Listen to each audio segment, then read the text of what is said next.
Madungog na dito. Ang hirap naman ng buhay ko. Oh. Pahinga muna ako. Ano ba yan? Ilang buwan na walang laman tong bag ko na to. Minsan, uuwi ako rito, 5 piso. Tapos, mag-isip na naman ako kinabukasan kung anong ipamamalengke ko. Hanggang kailan kayang kalagayan kong ito na higinhawa ang buhay natin? Hirap. Ayan, marami naman akong pautang. At marami din naman akong utang. Babi lang. Ano kaya dapat natin gawin? Ayan. Naisip ko, magbago ako ng hanap buhay. Nalilito naman ako. Kasi, ang pagtitinda ng pagkain ay nasanayan ako. Biro mo, 2020 hanggang 2023, yan lang ikinabuhay ng buong pamilya ko. Hindi ko alam anong gagawin ko. Diyan na nakapagpatapos ako ng mga anak ko. Diyan din ako nagkaroon ng bahay. Diyan gumaling yung aking mga angkang may sakit. Ngunit may tumutulong naman sa akin.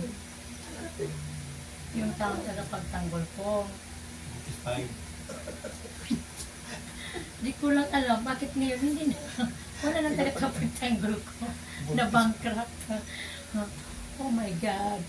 Nakakalito. Sa totoo lang, nalilito talaga ako. Ano bang gagawin ko?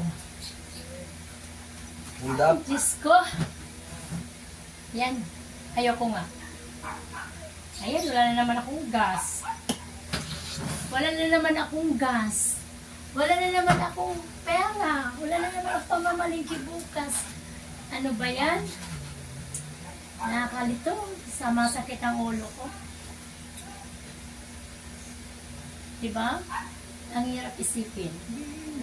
Hindi natin maisip kung anong dapat natin gawin. Nakakalito. Pero alam ko hindi ako nag-iisa. Marami kami. At marami ang nagkagaganito. Ay, buhay. Ano ba yan? Wala na naman akong gas. Wala naman akong pamalingki bukas. Ay, Diyos ko po. October 14, Judith na pala ng tubig ko. Disconnection na naman ako. Oh my God. Ay! Kuryente ko. Malapit na naman. Mag 3 months. Baka maputulan na ako. O kaya, matatanggalan ako ng metro. Ay, panawagan. Sa lahat ng mayroong pagkakautang at mga utang, sana mababayaran nyo na ako para makakabayad ako sa obligasyon ko. Panawagan sa lahat. Ano na kung pautang? Hindi naman ako makakasingin. Ano ba yan? Alam ng lahat yan. Bakit ganun? Hindi ko alam eh. Nakakalito. Pero sige, okay lang. Laban lang, laban. Huwag tayong titigil. Kasi kapag tumigil ka, lalo kang lulugmok. Kaya laban. Yan ang sinasabi ko eh. Laban tayo, di ba? Okay. Yan.